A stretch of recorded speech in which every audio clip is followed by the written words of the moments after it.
You already knew something was off. You felt it before you could explain it. The way they went silent after weeks of being everything. The way you checked your phone more times than you want to admit, not because you expected a reply, but because part of you needed to know you still existed to them. That is not overthinking. That is your nervous system trying to make sense of something that was never meant to make sense. Here is what nobody tells you. Toxic behavior does not always look like screaming or cruelty. Sometimes it looks like someone who posts a story 30 seconds after leaving you on read. Someone who texts you only after midnight. Someone who acts warm when they need something and disappears the moment they get it. Someone who makes you feel like needing basic consistency is somehow too much to ask. And the worst part is not what they did. It is what you started doing after. Shrinking, rehearsing messages you never send, checking if they watched your story, wondering what you did wrong when nothing you did caused this. There is a pattern underneath all of this, a psychological structure that keeps you stuck and keeps them comfortable. And once you see it clearly, it loses its power over you entirely. This video is not about revenge. It is not about playing games. It is about something far more powerful. It is about understanding the hidden mechanics of toxic behavior so deeply that you stop being affected by it at all. What comes next will change how you read people forever. There is a moment, you send a message, you see the read receipt, and then nothing. And something inside you shifts immediately, almost like a switch flipping in the dark. Most people think that feeling is just sadness. It is not. It is something much older and much deeper than that. When someone you are emotionally connected to suddenly goes silent, your brain does not register it as an inconvenience. It registers it as a threat. The same part of your nervous system that responds to physical danger activates when you experience social rejection. Your body cannot tell the difference between being left on red and being left behind entirely. To your nervous system, both feel like abandonment. And abandonment, at a biological level, feels like survival is at risk. This is why you cannot just logic your way out of it. This is why telling yourself they are just busy does not stop the spiral. Because the part of your brain running this reaction is not your rational mind. It is the part that was built to keep you safe, and right now it is screaming. Think about the last time someone went cold on you. You probably did not just feel sad, you felt restless. You started analyzing every recent conversation. You went back and reread old messages looking for the moment it changed. You ran mental simulations of what to say, what to ask, what to explain. That is not weakness. That is your brain trying to regain control in a situation where control was quietly taken from you. Here is the truth beneath all of that. The person who went silent did not lose control. In many cases, silence is chosen. It is used. And the moment you start chasing an explanation, the dynamic shifts completely. The next section explains exactly what that chase does to you and why it almost always makes things worse. The moment you send a follow-up message after being ignored, something changes. Not just in the conversation, inside you. And they feel it too, even if they never say a word about it. Here is what most people do not understand about chasing. It is not just an action. It is a signal. Every time you reach out after being left on red, every time you double text, every time you find a reason to reopen a conversation that someone else closed without warning, you are communicating something that has nothing to do with the words you are typing. You are showing them exactly where your boundary is. And in that moment, your boundary is wherever they decide to put it. This is not about blame.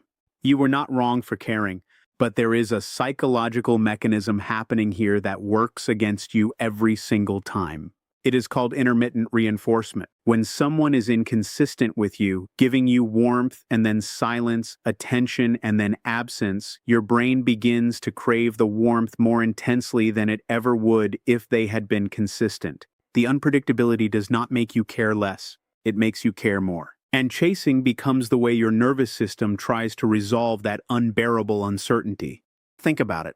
You were not chasing them when things felt equal. You started chasing the moment they pulled away. That is not love. That is anxiety wearing the mask of love. And here's the part that stings. Every time you chase, you reset their sense of how much they can get away with. You are not showing them you care. You are showing them there is no cost to treating you that way. The cost of chasing is not just your dignity, it is your entire sense of what you deserve. Stay with this, because the next section reveals something even more uncomfortable about what you have been reading as connection. They said they would do better. They said they were just going through something. They said you matter to them. And you believed it, not because you were naive, but because the words sounded real and part of you desperately wanted them to be. But here is the psychological distinction that changes everything. Words activate hope. Behavior reveals truth. And most people in painful situationships are living inside the gap between those two things, holding on to promises while quietly absorbing a completely different reality. Your brain is wired to give language enormous weight. When someone tells you something directly, especially something you want to hear, it creates a mental anchor. You return to that anchor every time their behavior contradicts it. They said they cared. So when they disappear, you explain it away. They said they were busy. So when they like someone else's post but leave your message unread for 3 days, you find a reason that protects the promise instead of reading the pattern. This is not stupidity. This is how attachment works. When you are emotionally bonded to someone, your mind becomes protective of the version of them you want to exist. Admitting the pattern means admitting the promise was hollow, and that loss can feel as painful as losing the person themselves. But consider this. If someone shows you a pattern of disappearing and returning, that pattern is not a side effect of who they are. That pattern is who they are in relation to you. Consistency under pressure reveals character. Anyone can be warm when it is convenient. Watch what they do when accountability enters the room. You do not need more words from them. You need to trust what you have already seen. Pause here, because what comes next explains something far more dangerous than their behavior. It explains what their behavior has quietly been doing to how you see yourself. This is the part most people never connect. They focus on what the other person did. They analyze the behavior, the pattern, the inconsistency, but they do not notice what is happening to them internally while all of that is playing out. Because here is what sustained emotional inconsistency actually does over time. It does not just hurt you. It slowly edits you. When someone treats you as optional repeatedly and you stay, your mind begins to construct a reason for why that is happening. And the reason it lands on is almost never, they have a problem with how they treat people. The reason your mind reaches for, especially when you care about someone, is there must be something wrong with me. That thought does not always arrive loudly. It arrives in quiet moments, in the way you start apologizing more, in the way you stop expressing needs because you have learned that needs push people away, in the way you begin editing yourself before you even speak, trying to become someone who is harder to leave. This is identity erosion, and it happens so gradually that most people do not notice it until they are standing in front of a mirror wondering when they stopped trusting their own instincts. Think about the last time you felt certain about yourself before this person entered your life. Now think about how much mental energy you currently spend managing their perception of you. That distance between those two versions of you is the real damage, not the argument, not the silence, the slow, quiet shrinking. You were not dramatic for noticing the change. You were reacting to something real. If something in this video just made you pause, that pause matters. Sit with it, and if you want to keep going deeper into this, subscribing means the next video reaches you exactly when you need it most. Because what comes next is where you start taking that self back. Not through anger, through something far more powerful. Most people think setting a boundary means having a conversation. They imagine a calm, clear moment where they explain what they will and will not accept. The other person finally understands and something shifts. But that is not how boundaries work in real psychology. That is how boundaries work in movies. A real boundary is not a statement. It is a behavior. It is what you do, not what you announce. Here is why the announcement almost never works. When you tell someone who has already demonstrated they do not respect your emotional needs that you now have a limit, you are giving them information they will use to test exactly where that limit breaks. Because people who operate through inconsistency, who run hot and cold, who disappear and return, are often highly attuned to where your edges are. They have been quietly mapping your tolerance this entire time. Telling them about your boundary without changing your behavior simply updates their map. The only boundary that means anything is the one they experience through your actions. You stop responding at midnight. Not because you announced it, but because you simply stopped. You stop explaining your silence. You stop justifying your distance. You stop making yourself emotionally available to someone who has shown they treat that availability as something they can pick up and put down whenever it suits them. Think about the last time you tried to explain how something made you feel, and instead of being heard, you ended up comforting them about how your pain made them feel. That is not a conversation between equals. That is you being trained to make your own needs invisible. A boundary lived quietly is not coldness. It is clarity. It is you deciding that your peace is no longer available for negotiation. This is not about them anymore. This is about what you protect next. And the next section reveals something specific. What it actually means when they come back.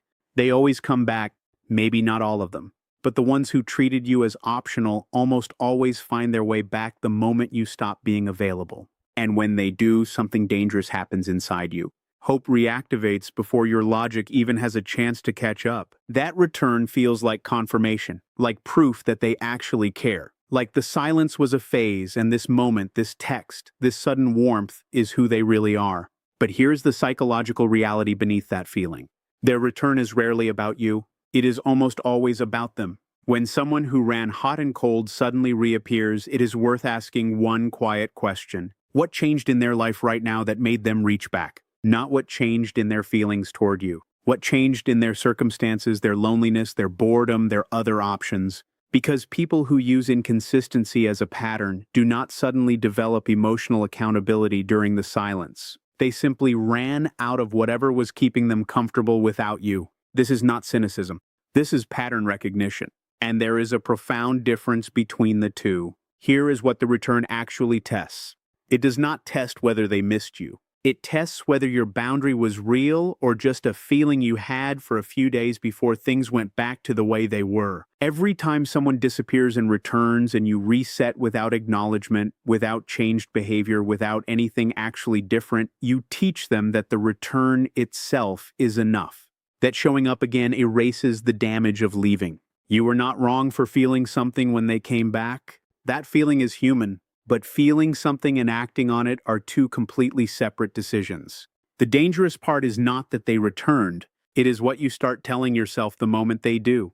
What comes next is the part that ties all of this together. How to actually let go without turning cold, without becoming someone you do not recognize. Detachment has a reputation it does not deserve. Most people hear that word and picture someone cold, closed off, moving through life without feeling anything. Someone who built walls so high that nothing gets in anymore. But that is not detachment. That is damage pretending to be strength. Real detachment is not about feeling less. It is about no longer needing a specific outcome from a specific person in order to feel okay about yourself. That distinction matters more than almost anything else in this entire video. Because here is what happens when people try to detach the wrong way. They suppress. They perform indifference. They post things designed to signal that they have moved on while checking hourly to see if it was noticed. They tell everyone they are fine while lying awake, rebuilding the same conversation in their head for the 47th time. That is not letting go. That is attachment wearing a disguise. True detachment begins the moment you shift your attention from what they are doing to what you are becoming. Not as a strategy to make them want you back. Not as a performance of healing. But as a genuine redirecting of your own energy toward your own life, the version of you that existed before you started shrinking to fit inside someone else's inconsistency. That version is still there. It did not leave. It just got quieter while you were busy trying to manage someone else's emotional temperature. Think about how much mental bandwidth you have spent on someone who was not spending a fraction of that on you. That energy belongs to you. Every hour you spent analyzing their behavior was an hour taken from building something that actually reflects who you are. Letting go does not require a dramatic moment. It does not require closure from them, an explanation, or a final conversation that finally makes everything make sense. In many cases, that conversation never comes, and waiting for it is just another form of staying. You do not need their permission to move on. You do not need them to finally understand your worth before you start living like you know it yourself. The quiet release is a decision made in private, a moment where you choose your own peace over the exhausting work of managing someone who was never managing you with the same care. You do not become cold. You become clear. You made it to the end of this. And if something in this video hit differently, it is because you already knew most of this somewhere beneath the surface. You just needed someone to put words to it clearly enough that you could finally see it without flinching. So here is what you stop doing starting now. You stop chasing people who go quiet by choice. You stop explaining your worth to someone who benefits from you doubting it. You stop mistaking their return for growth when nothing in their behavior has actually changed. You stop shrinking yourself into a version that is easier for emotionally unavailable people to be around. And here's what you protect: your attention, your silence, your peace, your pattern recognition, the version of yourself that existed before you started editing yourself to avoid being left. That version was not too much. It was simply in the wrong room.